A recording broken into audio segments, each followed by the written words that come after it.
You are listening to the So Now What podcast with Lana Manikowski, episode number 103.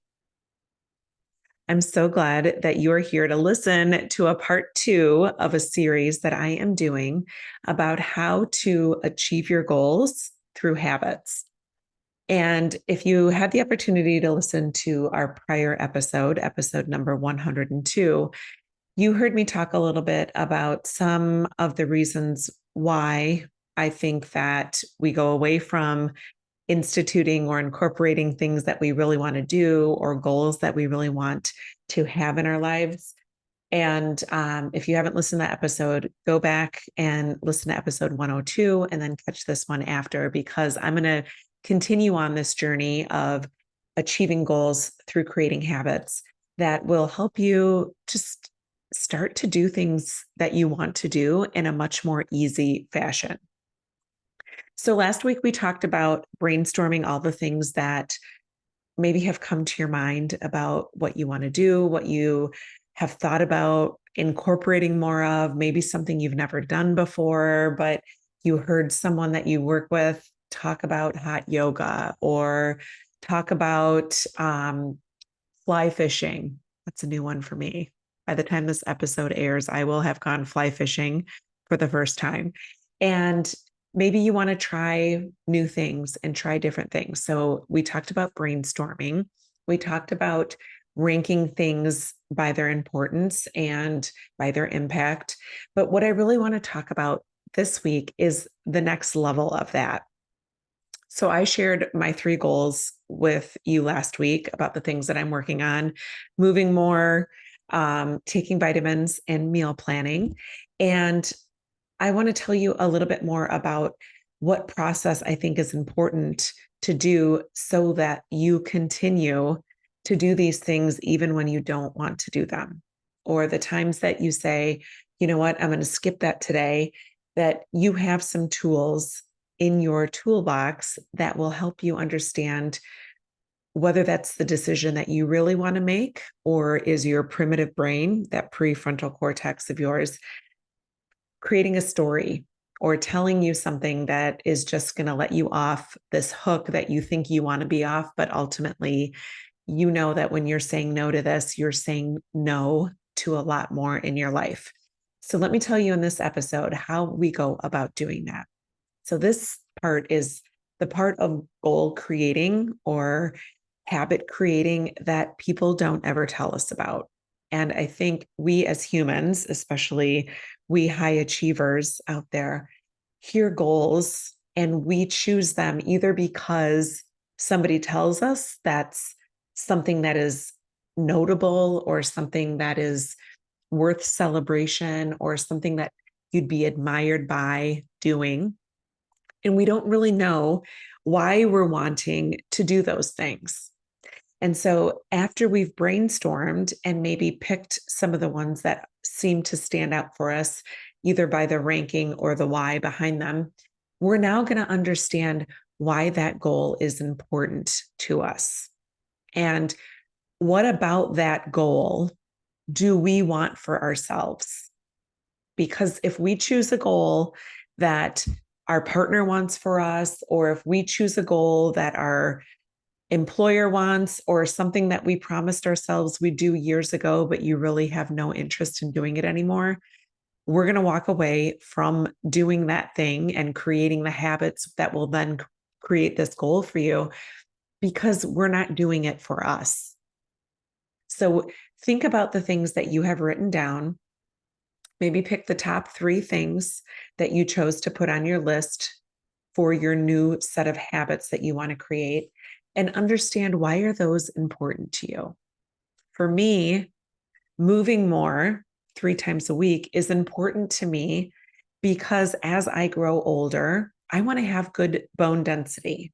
I want to be able to move freely and move easily and not have issues doing the things that I love doing that are active or not feeling pain. Okay. Vitamins 7 days a week. That one was really important to me because I know that there are nutrients that I'm not getting every day that are important to me. They're important to my aging process. They're important to my physical appearance, to my physical, how my body feels every day. And then meal planning, that's super important to me because I don't want to have a lot of brain drama around what I'm going to eat. I spent a lot of time feeling captive by food after my fertility journey ended. And I went to food as my comfort source. And I put this excess weight on that I didn't necessarily like the way that I felt with that extra weight. I didn't like that none of the clothes in my closet fit after my fertility journey ended. I thought, my God, am I going to look this way and feel this way forever? And do I like the way? Am I proud of my decisions for the way that I look and the way that I feel? And that has nothing to do with the size or how much you weigh, but when you look in the mirror, do you like the way that you look when you're looking in the mirror? So understanding what are those things as they relate to the goals that you chose? Why are you attached to those things, and are they for you? And how are they for you? And not for somebody else. Like if my husband loves that I'm doing meal planning, that's great, but it's not the sole reason why I'm choosing to do that. And when you have more of a personal attachment to this goal, you're going to have a lot more opportunity to do part two of what I'm about to teach you here.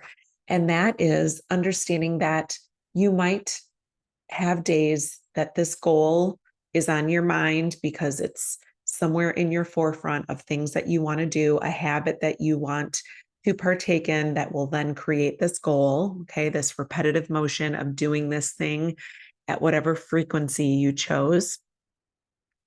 And there are going to be days where you're just not going to want to do it. And let me tell you, that is being human. And there's no shame in that game if you choose that, just one day I'm not up for it. And that's okay. You have the liberty to choose, but you also have the ability to decide, why are you choosing not to incorporate that habit in your day? What about today makes choosing to do that thing that you committed to so hard? And it could just be that your body you don't feel good. You haven't had a chance to really think about how you're going to incorporate more movement today because your schedule is packed and you don't know how you're going to fit it all in. You're maybe traveling for work. There isn't a gym wherever you're going. And then just realize that that if it was accessible to you, you would do it, but there's going to be days that you can't do it. And on those days that you can't, or you choose not to incorporate that habit into your daily routine, have an opportunity to tell yourself, just because you didn't do this once doesn't mean that you need to give up now.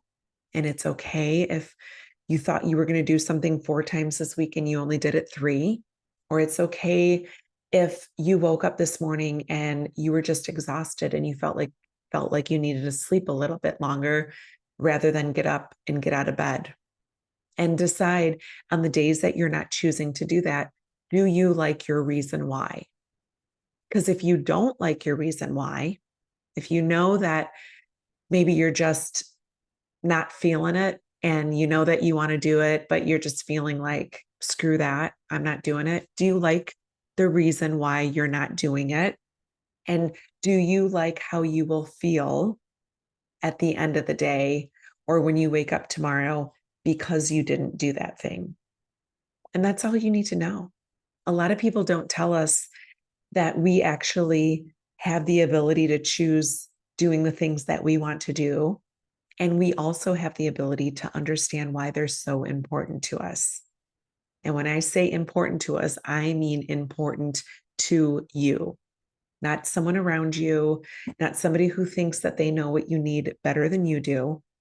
But do you like what you're choosing to do? Do you like when you do it and how you feel when you do it? Do you feel super proud of yourself? Do you feel like, wow, I can't believe I did this many times this month or this many times this week.